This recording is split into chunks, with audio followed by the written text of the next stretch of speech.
voilà donc lu ma bëggoon a waxtaan ak yéen rek mooy Ousmane Sonko démb dañoo gis un homme fort, un homme courageux, un homme qui n'est pas peureux. Voilà. Macky Sall dafa foog ne moom ni mu tapetee noonu la ñëpp tapetee te Ousmane Sonko démb taxawaay bi nga xamante ni taxaw na ko Macky Sall bi mu tollee ci situation bii nii Ablaye Wade di ko opprimer bëgg ko yóbbu kaso boole kaag waa DIC ñu convoqué ko amul woon fitu def conférence de presse di ci toj kaani di ci pàccal li ngoom di résister comme Ousmane Sonko nu mu ko defee te victimiser wul benn yoon te Macky Sall dafa dawoon dem Touba parce que tapette la c'est un peureux dem làqatu ji si sëñ Baara dégg naa jooy sax def na ko fa ànd ak sëñ Galas Kaltoum dem di jooy na Ablaye Wade daf ko bëgg a tëj na ko sëñ Baara jàppale kon kooku tapette la li tax mu am fit nii instant bii nii di dal ci kaw Ousmane Sonko ginnaaw bi mu ko defee Khalifa Sall ak Karim Wade mooy ne il a tous les pouvoirs il a la police la gendarmerie loolu moo tax muy dof-doflu ci kaw nit ñi di jaay ne dafa am fit te amul fit làqatu ci gannaaw justice bi di leen instrumentaliser pour ñu fagaagal ay adversaires politiques c'est lâche de la part de Macky Sall c'est lâche encore une fois je le répète de la part de Macky Sall ñun buñ sañoon dëkk bi jàmm rek moo fay am dëkk bi du mas a tàkk am na nag ay naafeq ay seytaane yoo xam ne amuñ benn argument foo leen fekk ñu ngi dugg ci live nit ñi di jéem a ruube naan yéen ñu nekk bitim réew da ngeen a bëgg a taal dëkk bi gënu leen ñooy bëgg dëkk bi ñoo leen gën a bëgg dëkk bi fuuf gën leen nekk patriote ñun bi ñuy xeex di wàcc ci terrain bi en 2011 di affronter Ablaye Wade ñun ak Macky Sall mii la woon devant l'Assemblée nationale le 23 juin ak place de l'Obélisque jour bi Mamadou Diop di dee yéen ñi yéene ay lâche yéen ñuy wax loolu yéen yéen a bëggul réew mi ay nit yu nekk bitim réew di leen xeexal parce que dañoo bëgg réew mi di wax di conscientiser di wax lu mën a jëmale réew mi kanam ngeen leen di envoyer ay message di def seen yëfu lâche yooyu noonu naan da ngeen a bëgg a taal dëkk bi ñëw leen yéen yéenay lâche yéen ñu nekk ci dëkk ba nekk ak Macky Sall mu leen di toroxal te bougé wu leen yota parce que vous êtes des naafeq Ousmane Sonko nag li mu wax Macky Sall leer na nañ bu ko naree sànq ay loxoom dina takk deret du yombee noonu Ousmane Sonko n'est pas Khalifa Sall Ousmane Sonko n'est pas Karim Wade parce que Ousmane Sonko espoir la boo xamante ni jeunesse bi ñoo am yaakaar ci moom jeunesse bi ñëpp dañoo vomiroon les politiciens bëgguñu woon dégg sax politique am na si ñu bëri ñoo xam ne daawuñu voté rawatina la diaspora dañoo wëcc woon politiciens yi waaye avec l'arrivée de Ousmane Sonko sur la scène politique sénégalaise moo tax ñu bëri léegi bëggaat politique parce que dañoo am yaakaar ci koo xamante ni dafa am leneen lu bees lu mu indi la politique autrement te loolu c'est possible mën na nekk indi programme boo xamante ni ñu bëri dañ see am yaakaar léegi nag ñu ne dinañ ko sànq te lii bettul kenn parce que ñëpp xamoon nañ ne Macky Sall mu ngi ci tànk Ousmane Sonko lu nekk jéem na ko def sottiwul en commençant par dàq ko fa nga xamante ni moom mooy impôt et domaine dàq boo xamante ni dàq bu arbitraire la di ko jéem a suufeel yàlla yëkkati ko def ko député mu dem taxaw ci benn turbine boo xamante ni Sénégal yëpp dañ koy dégg mu continuer di dénoncer di wax lam daan wax seen sàcc yi ñuy sàcc mu leen di weer di leen dénoncer léegi nag ñu jël sàcc yi protéger leen di acharné wu ci kaw ki nga xamante ni il est de bonne foi nekk ku jub moom ñoom ñëpp moo leen gën lu nekk ñu jiiñ ko affaire bi sottiwul jiiñ nañ ko fi ibaadu mel ni nit amul droit pour nekk ibaadu jiiñ ko fi salafiste mel ni nit amul droit pour nekk salafiste jiñ ko fi ne gëmul tarixa yi mel ni nit amul droit pour ñàkk gëm tarixa yi te yàlla wax ne fa man shaa fal yu'min wa man shaa fal yakfur jiñ ko fi rebelle parce que Casamance la dëkk di stigmatiser waa Casamance lu nekk def nañ ko sottiwul di nas ay projet de loi pour fagaagal ko naan kuñ dàq ci administration bi dootoo éligible yooyu yëpp ñu xam ne du yoon bu baax léegi nag ñu dem boole ak benn xale boo xamante ni xale bu tekkiwul dara jël ko utiliser ko xale bu vulnérable dugal ko ci affaire viol te ñoom ñoo gën a salté Ousmane Sonko fuuf ñoom lu ñuy def ñoom ñu nekk ci nguur gi ak ki leen jiite di Macky Sall Ousmane Sonko du ko def xalaatu ko moo leen gën fuuf moo leen gën a nekk julit gën leen a gëm yàlla Ousmane Sonko vertu yu nekk ci moom nekk xaajul bay nekk ci Macky Sall am na lu muy jomb set wecc la def Macky Sall kanam gu muy wan waa Sénégal ak gu muy wan sëriñ si ba tax ñu fonk ko di ko faral naan ay Macky Sall dafa yaru ay dafa baax sax doo ko dégg mu ngi liggéey sax ngay dégg mais Macky Sall baax na loolu man mosuma kaa dégg damaa juum ne am na ñuy wax ne Macky Sall dafa baax ñu ànd ak moom sax doo dégg mukk ñu ne Macky Sall dafa baax jikko yi nekk ci Ousmane Sonko nekkul ci ñoom moo leen gën a set fuuf gën leen a jullite dàq leen a jàng alxuraan ñoom ñëpp gën leen a ragal yàlla moo tax nag ñu xam ne loolu dafa nekk ci moom ñu ne dañ koy jéem a faagaagal yàq deram ternir image am waaye loolu du sotti parce que sénégalais yi amul kenn ku ko ci gëm te démb wax na ko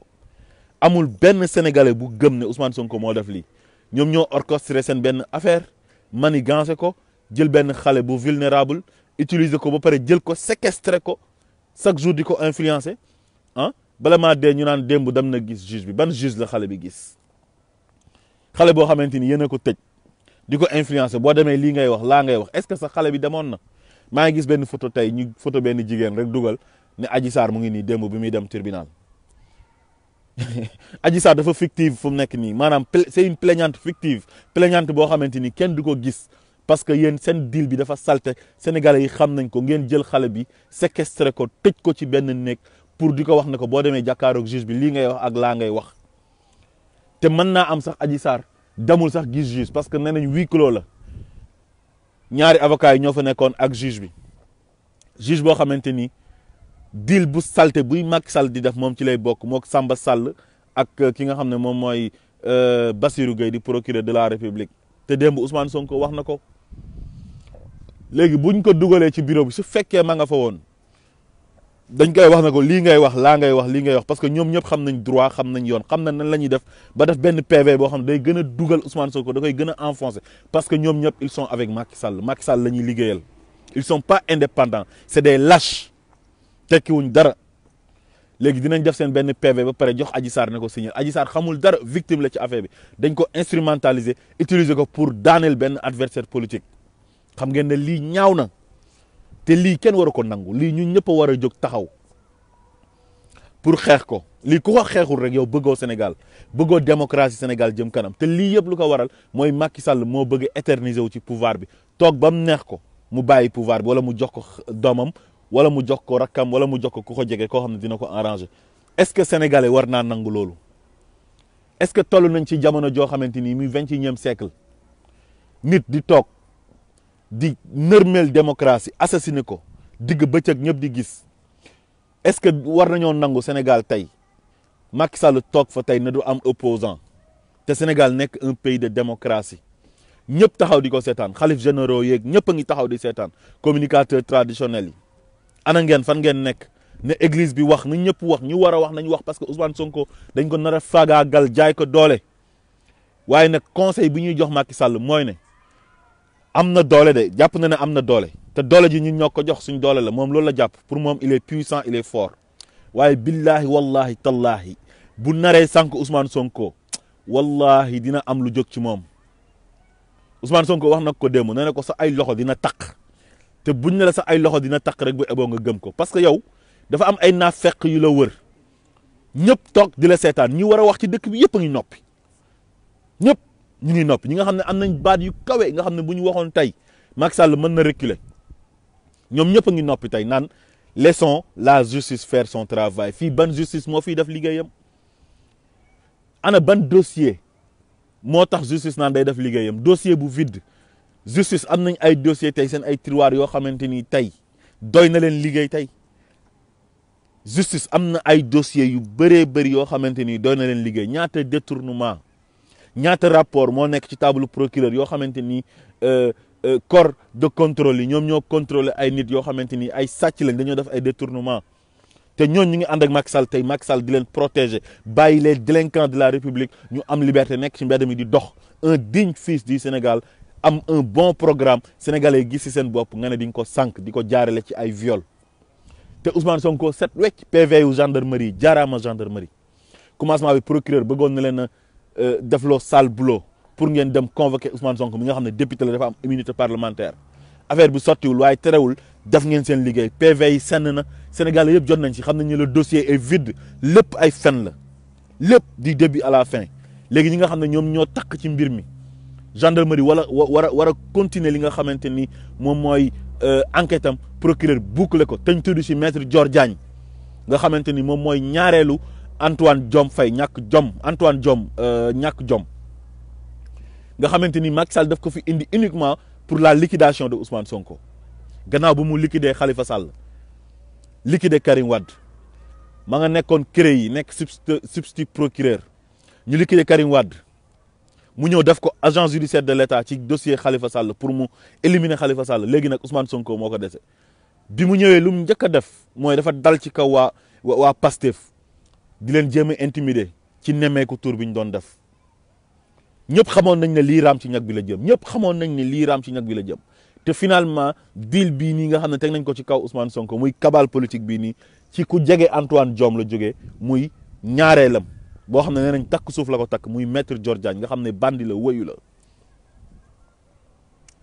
yéen a salte yéen a xaraam yéen a bon lii yëpp nguur moo ko jar te yéen ñu nekk ci deal bi yëpp dina am ñu ci dee balaa 2024 billahi wallahi tallaay li ko commencé ci assemblée nationale ci député yi nga xamante ni ci deal bi lañ bokk ne dañuy lever immunité parlementaire koo xam ne deful dara ñoom ñëpp 2024 moo tax ñuy def lii Macky Sall ñoo tax ñuy def lii Macky Sall mën na fekkee 2024 xaw ma nag fan lay mujjee mais am na si ñoo xamante ni si ñoom balaa 2024 danañ dee billahi wallahi wa tallaay lan moo fi jar nguur ana ñu fi nekkoon ñoom ñëpp ñu si bëri dee nañ doon jaay doole ana Ben Ali fii la nekkoon nekk Tunisie terroriser waa Tunisie kenn mënta am jàmm nekk benn dictateur bu soxoro fan la mujjee benn xale boo xamante dafa jàng ba am maîtrise am di jaay ay fruits police fekk ko fa toroxal ko mu taal boppam waa dëkk ba génn dàq Ben Ali mu dem Saoudia nekk réfugié foofu fan la mujjee ana mu deena ma ngi ci suuf ana mu Moubarak nekkoon Égypte di leen terroriser moom tamit kazalika na ko noonu wàccee nañ ko dañoo xëy benn jour ne Moubarak na fi jógee dëkk bi yëpp génn Moubarak dem fa mu mujjee ñu yóbbu ko tribunal yóbbu ko kaso muy def ay va et vient ba ma nga nii deena moom it ana El Bachir démb gis ngeen buñ koy atte foofu noonu ci Soudan amoon doole lool yore armée bi yore police yore gendarmerie am tous les pouvoirs anam fan la mujjee lépp loo gis ci àdduna dafay jeex Macky Sall àdduna jay na la ba nga jàpp nit ñi di leen toroxal mais billahi wallahi tallahi bés dina ñëw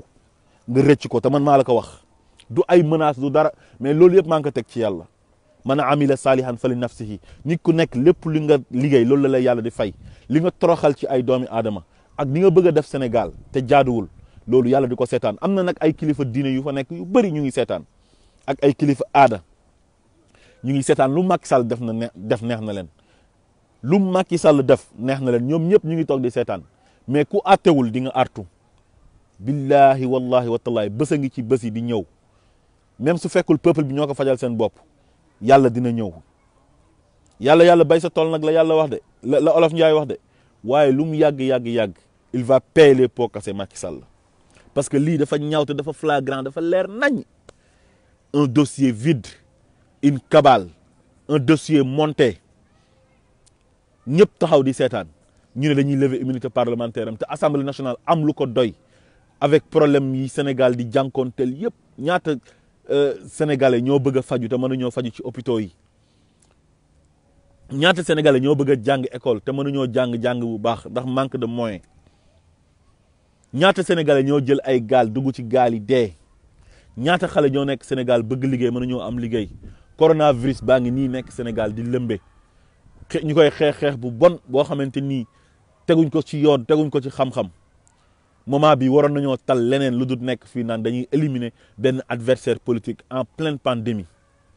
ñëpp toog di seetaan ñu war a wax nga xamante ni am nañ doole am baat ci dëkk bi ñëpp a ngi noppi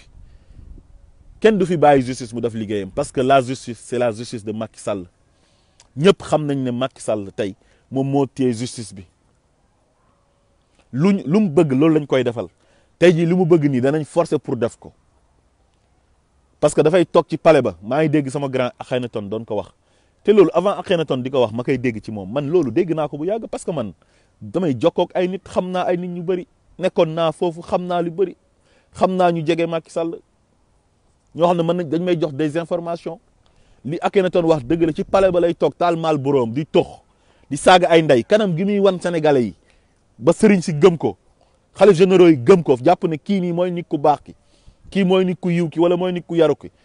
kanam googu nekkul ci moom beneen kanam la yore boo xamante ni bu wéetee maal buróom lay taal teglante ay tànkam di saaga ay ndey nangam tànn leen ndeyam ngeen dugalal ma ko ci kaso gi loolu lay wax gars yi je m'en fous du droit je m'en fous de la loi loolu lay wax moo tax su ma déggee nit ñi naan ay diw dafa yaru wala diw dafa baax diw yaruwul baaxul gëmul yàlla du julli du or Ousmane Sonko moo leen gën fuuf gën gim leen gën ci ay jikko yu rafet makaarimal axlaaq yi gën gim leen gën ci jullite ci ñeme jaamu yàlla ci ñeme jàng alquran ak ci jub ci ay vertu yi nekk ci moom ak fu mu bëgg a jëmee réew mi yoon bu baax bi mu bëgg a teg ci réew mi loolu lañ mënta concevoir parce que bëgguñ ku leen gën parce que dañoo salte dañoo tilim dañoo xasaw dañoo bon ñoom ñëpp ay nitu safara lañ kenn du ci jaamu yàlla lu bon suba ak ngoon sàngara dorog cigarette foo leen fekk ci loolu rek la ñuy nekk rey nit sax dañ koy def am na ay nit ñu bëri ñu fi dee tey ñoom seen loxo génnu ci bu leen nit na lay të dañ koy sacrifier moo tax démb Ousmane Sonko wax na leen lu leer bu lu dul métti ci ginnaawam boobu amul dara lu ko dal te loolu mënta ñàkk ci doomi aadama amul benn maladie chronique boo xamante ni daf koy sonal du diabète du cancer du insuffisance rénale du benn feebar bu nekk ci moom amul problème mu cardiaque wax na leen ko mu leer naññ Ousmane Sonko lii bu ci dee te déclaré na leen guerre te lii bu ci dee dafa shahid bu ci dee àjjana la jëm bu ci dee martyr la parce que dafay xeex pour réewam te gis nga ci kaaw Ousmane Sonko bii nii si lañ war a profité xeex ak Macky Sall jëflante ko ak moom ba mu saf-sap wan ko ne ko opposant war na mën a nekk ci dëkk ba di opposé wu am jàmm wan ko ne ko nous sommes dans un pays de démocratie boobu noonu dafa am ay nit yu ko liggéey xeex ci dee ci am ñu ci dee am ñu ci gaañu am ñu ci tëj ay kaso te moom bokkul woon ci ñu doon xeex loolu ñu xeex ko ba démocratie boobu taxaw Ablaye Wade ñëw nekk ci président def ko ci ministre def ko ci directeur def ko ci premier ministre def ko ci président de l'Assemblée nationale ba Ablaye Wade may ko jàmm moom mu créé partem dem à la conquête du pouvoir ba gagné nguur gi ci jàmm démocratie boobu moo ko may mu ñëw tey ne dafay rendi démocratie boobu noonu waa Sénégal toog ne dañ koy seetaan loolu ku toog di ko seetaan yow tu es un complice de Macky Sall te soo dee di nga ko layoo ak suñu borom parce que ñëpp xam nañ ne Macky Sall lu muy def nii jaaduwul képp ku koy jéem a faral yow naa fekk nga man maa ko wax képp kuy jéem a faral Macky Sall yaag Macky Sall yéen a yem naa fekk ngeen te bu ngeen dee safara ngeen jëm parce que lii dafa ñaaw ci turu Sénégal communauté internationale bi yëpp ñu ngi wax nan opposant Macky Sall bi dañ ko bëgg a liquider activiste africains yi ñëpp a ngi wax moo tax ñu ngi oo ñëpp waa Sénégal yëpp ñi nga xamante ni ñoom dañuy incarner les bonnes valeurs waa société civile les activistes association yi toutes les forces vives de la nation ñu ngi leen di woo lii buñ ko nangu lii nii buñ ko nangoo fii la ñuy jaaree nekk jàmm ba faw Macky Sall dina jalgati constitution bi dem am troisième mandat te da koy changer sax balaa ñuy àgg 2024 dina defaat leneen lu gën a ñaaw soit référendum lay def wala mu def comme ni Ablaye Wade defoon jaarale ko voix ci assemblée nationale bi utiliser majorité am pour jël mandat bi def ko mandat à vie illimité ci loolu la nekk fu mu nekk nii Sonko rek moo ko dese comme adversaire de taille Sonko rek moo ko dese comme un adversaire crédible Sonko rek moo ko dese ci koo xamante ni il menace ses intérêts Sonko rek moo ko dese ci koo xamante ni 2024 bu ñu demee élection mu dóor ko dóor yi métti parce que tekkiwul dara il n'est plus populaire au Sénégal fu mu nekk ni lenn rek moo ko dese mooy xaalisu Sénégal la jël di ci ger ay nit mooy justice bi di ci ger ay nit yoo xamante ni am nañ baat am nañ kàddu bu ñu waxee mu am effet ñooñu noppi loolu rek moo ko fi dese mais à part loolu du dara Ousmane Sonko wax na ko nee na ko bu fekkoon man ak yow rek la di nga ñoqal yi da ngay daw parce que tapette la c'est un peureux Bara Gaye mas na taxaw fii ne ko yow masoo bokk ci benn xeex benn combat Bara Gaye bu PDS ne ko heure bu tàngaan réunion da ngay daw kan moo mas a gis Macky Sall ci front bi gars yi nekkee 2011 di wàcc ci mbedd mi daf leen a wor trahir leen dem ci àll ba nan day campagne yi ndax sénégalais yi ba nekk président de la république mas ta dugg kaso ci un opposant Sonko wan na ko carrément ne ko man j'ai pas peur de toi parce que du tapet bu toll ni yow la ñuy ragal yow tapet bu toll ni Macky Sall làqatu ci gannaaw police gendarmerie ak justice corrompue bi du moom lay Ousmane Sonko di daw te Ousmane Sonko nee na ko su fekkoon man ak yow la nga ñoqali su fekkoon Pastef ak APR da ngeen di ñoqali daw du ngeen dara tekkiwu leen tous des lâches lii nguur moo jar lii nguur yow koo xamante ni dañ ne yow yaa ngi nekk si sa deuxième et dernier mandat nga ne da ngay liquider ay adversaires politiques kon yow bëggoo jàmm ñu laaj la si sa mandat bi nga ne doo ci wax ndax di nga def troisième mandat nga ne du ma wax oui du ma wax non kooku yow juboo te Ousoufou bi nekk Niger taxaw na ne moom bii mooy dernier mandat yam ba dem nañ élection ba Mohamed gagné kooku moo gagné tey Ousoufou génn par la grande porte Yaay Boni def ko Abdoul Aziz bu Mauritanie bi nga xam ne militaire la te dafa coup d'état soog a accéder au pouvoir mu def loolu am ñaari mandat jox Guazini moom tey mu taxaw ak Sénégalais yóbbu leen référendum en 2016 Sénégalais yi bàyyi seen yitte yëpp mu jël ay milliards def ko ci élection yi ñu dem voté oui bi jàll ginnaaw bu mu ñu ko forcé mu ne nul ne peut exercer plus de 2 mandats consécutifs gannaaw bi mu waxee ne le mandat présidentiel est de 5 ans renouvelable une fois ba Sénégalais yi voté loolu noonu mu nekk ci constitution bi mu bind livre def na moom ñaari mandat lay def mu ngi ci premier mandat yam bu amee deuxième mooy ne jeex na mooy le Sénégal au cœur boobu noonu mu bind léegi mu ëlbatikuwaat nguur jay ko àdduna jay ko ak ay nitu naa fekk yi ko wër di ko jay ne ko war nga mën a continuer yore nguur gi parce que pétrole baa ngi ñëw gaz baa ngi ñëw yaa ko war a exploiter waroo ko bàyyee Ousmane Sonko parce que xam nañ ne Ousmane Sonko il est mieux placé pour être président de la République en 2024 mu ne ko duñu àgg sax 2024 bi nag yow avant élection locale yi tey dinaa la nërmeel dinaa la éliminer